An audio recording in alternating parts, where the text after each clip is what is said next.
Hello, my name's Andrew, and today we're checking out the Vivo Barefoot Tracker Forest Escape. I'm going to do a full review on this boot when I get some more testing in per usual, but for this video, we're just going to talk about the features and my first impressions trying it out so far. So for starters, this boot actually has a lot wider toe box than a lot of other Vivo Barefoot boots. It's verging on extra wide. Vivo's done a really good job this year of making some of their styles a lot wider.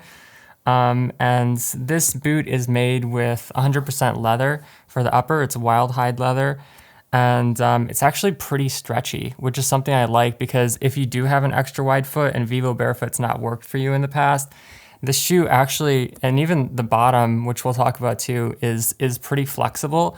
And so if you have a wider foot, it'll actually bend out like this and the leather will conform to the shape of your foot. So yeah, that's something to think about if you need a little bit more room in your boots. In terms of looks, it's like very modern, you know. Some of Vivo Barefoot's boots, they kind of have like two styles going right now. They have like the ultra modern style like this, and then they have like a more classic style like the Vivo Barefoot Scott, which is really cool too. So it just depends on your style, you know. But this is a heavyweight kind of like trekking type boot, you know, and it's got a pretty thick leather upper, but it's a soft leather, so it's got a lot of bend to it. And in terms of the laces, it's got lace locks here, so it really grips onto the laces so you can get the tension adjusted to where you want it. And then those go up to here, where this is reinforced by a strip of rubber. So this is one place where laces tend to tear out a lot, especially on boots that you're just taking on really hardcore treks and hikes and stuff like that, because this is the tension point right here. So I like that they've got that reinforcement. And then they've also got the lace hooks at the top, so you can just whip it on and off really quickly without having to go through eyelets, which is nice. You know, if you have a stone in your boot or something like that when you're on a hike and it's really cold and you want to keep moving, you don't want to stop around for a while. So yeah, trying them on, like this part, the upper part, because it's so flexible and soft, I think this is probably my favorite upper feel for a Vivo Barefoot hiking boot.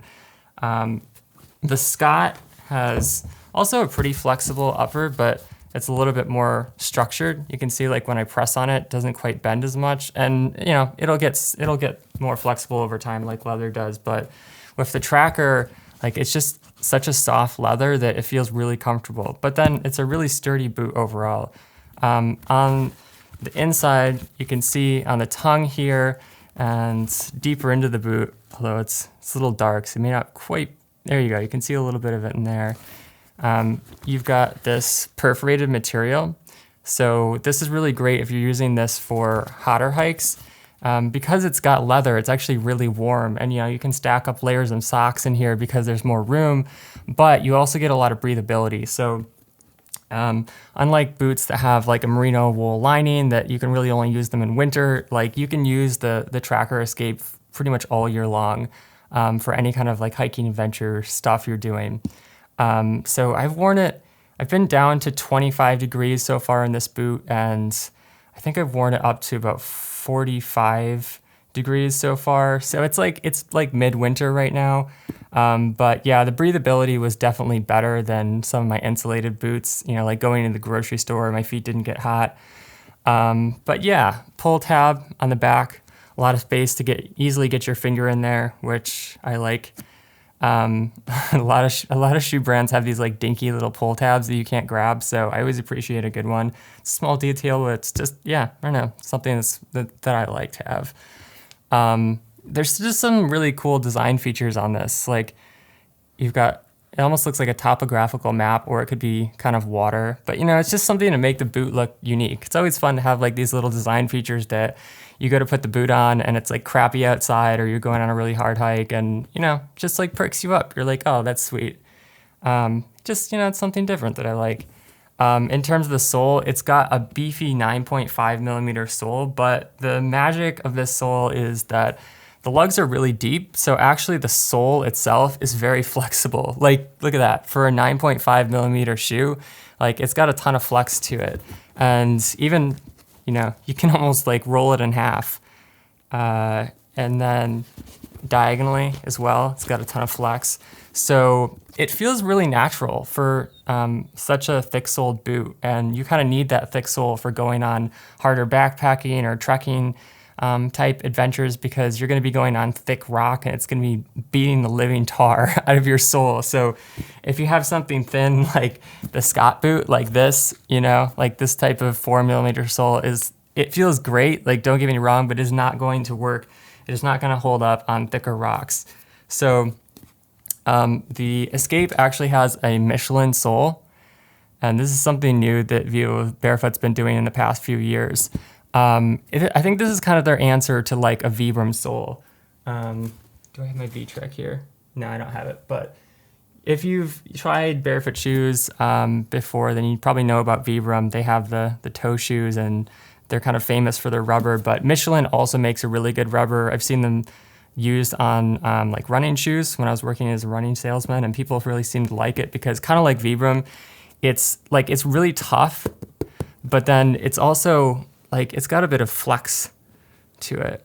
You know, you can see that the rubber will like bend, and that's really important because it also gives you some grip, and it just feels a little bit more natural. It doesn't feel so clunky like a traditional pack boot, you know, which has zero flex whatsoever, and it's super heavy, you know, and then you come down and it feels like your whole body is being pounded by a jackhammer. So that's the benefit of a boot like this, like the Tracker, is that it's got those thicker lugs that can hold up to stuff, but it's got a much more natural, flexible type feel. The downside is that it is still 9.5mm. So even though it's got a lot of flex, like the lugs are pretty thick, so it will deaden some ground feel. Like you'll still feel the stones and stuff like that under your feet, but it's not going to be something like, you know, a 4mm boot like the Scott, where you're going to feel every single little pebble and grain of sand. So yeah, in terms of, actually one more thing before I talk about testing that I've done so far, I just like the logo. I think this is super cool. The Vivo Barefoot 3D logo with the kind of geometric shapes. I don't know. I just think there's a lot of cool design features on this boot. Yeah, but anyways, going on to testing. Yeah, I've taken this boot out for a couple of hikes now, and it feels definitely like a heavy duty boot. I think it's overkill for just going out on like a casual walk. Like I've walked to the grocery store in it, and it feels a bit silly, you know, like, cause it's just unnecessary to have this beefy of a sole. However, the grip is really good. Like, we've had some really nasty, wet, muddy days, and I'm like going down a hill like this, like because of the depth of this tread, it digs into the mud really well. But then like the lugs are also pretty flat, you know, so this is a versatile type tread that you can use on roads, you can use it on rocky boulders, you can use it on gravel, you can use it on mud. It'll handle just about everything. And then, you know, like you have in the front, it's almost like teeth, you know, so when you're going up a hill, you can really pull yourself forward pretty well on this boot, which I like. And yeah, the flexibility it feels great. Like I said, walking in this boot, it feels pretty natural because of all of the flexibility, but you know, you just don't get as much ground feel. So I would say definitely a great boot for hardcore adventures, but you know, you can use it for casual stuff. You just won't get as much ground feel. So it's kind of up to you in terms of what you want. Yeah, one thing I didn't mention so far is that the sole is stitched to the upper all the way around. And that's really important because a lot of times if you just get a shoe that's only glued, it can start coming off really fast if the glue isn't put on properly. So the stitching is an extra insurance to make sure that the upper is not coming off. In terms of other features, the leather is not waterproof, but it is water resistant, and you can treat it to make the water resistant really high. And personally, I would rather have a water resistant boot than waterproof for a lot of conditions, especially something like this where you're going to be using the Tracker like all year long. You know, you might use it in winter, you might use it in summer when it's like 90 degrees, and you do not want a waterproof shoe when it's 90 degrees because the breathability is just going to be terrible and your feet are going to be sweating like crazy. So yeah, I think those are my thoughts so far on the Escape. Little Escape logo right there, if you can see. Yeah, that's one other cool design feature. if you like design, you're gonna like this boot. And if you like hardcore adventures, you'll probably like this boot.